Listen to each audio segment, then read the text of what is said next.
student, good morning. Welcome to our online class which is organized by Krishna Memorial High School. Class 3, Subject Hindi 2, Chapter 3, शब्द और वाक्य। बच्चों, पिछले पाठ में आपने स्वर वर्ण की व्यंजन वर्णों के बारे में पढ़ा। इन्हीं वर्णों को जोड़कर शब्द बनता है, जैसे खेत, किसान। इसी प्रकार अन्य शब्द भी बनाए जाते हैं। शब्द की परिभाषा: दो या दो से अधिक वर्णों का सार्थक मेल शब्द कहलाता है, जैसे शेर, सेव, दरवाजा, बर्तन, पलंग। वर्ण और शब्द में अंतर: वर्ण भाषा की सबसे छोटी इकाई है तथा इसके टुकड़े नहीं किए जा सकते हैं, जैसे अ, आ, क, ख, ग। जबकि वर्ण के योग्य से शब्द बनाए जाते हैं और इनके टुकड़े भी किए जा सकते हैं, जैसे तोता, तो प्लस ता, तोता। तितली, तम छठी मतलब ती प्लस तो प्लस तितली, तितली।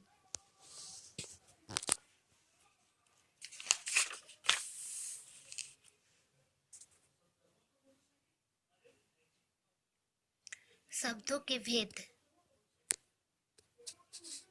शब्दों के दो भेद हैं, सार्थक शब्द और निर्थक शब्द। सार्थक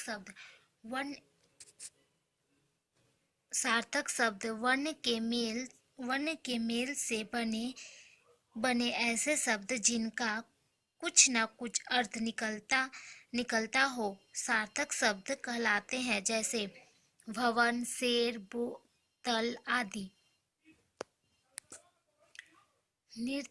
निर्थक शब्द वर्ण के मेल से बने कुछ ऐसे शब्द भी होते हैं जिनका कुछ भी अर्थ नहीं होता। ऐसे शब्द को निर्थक शब्द कहते हैं, जैसे नव,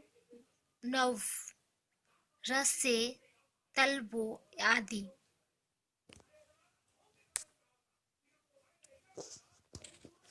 वाक्य शब्द के मेल से वाक्य बनाए जाते हैं,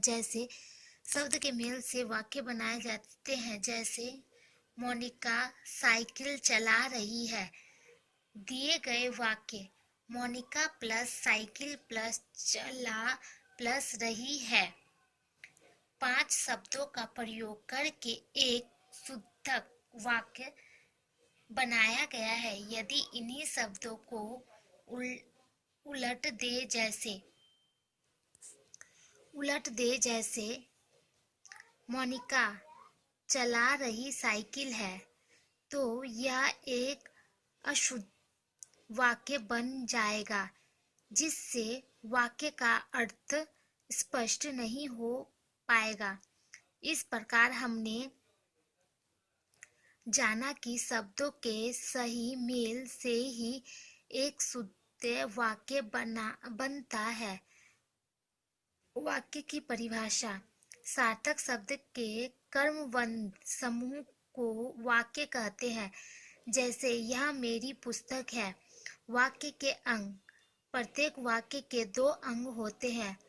उद्देश्य: जिसके बारे में बात की जाए उसे उद्देश्य कहते हैं, जैसे बच्चे क्रिकेट खेल रहे हैं। मैं बच्चे उद्देश्य है, क्योंकि बात बच्चों के विषय में की जा रही है।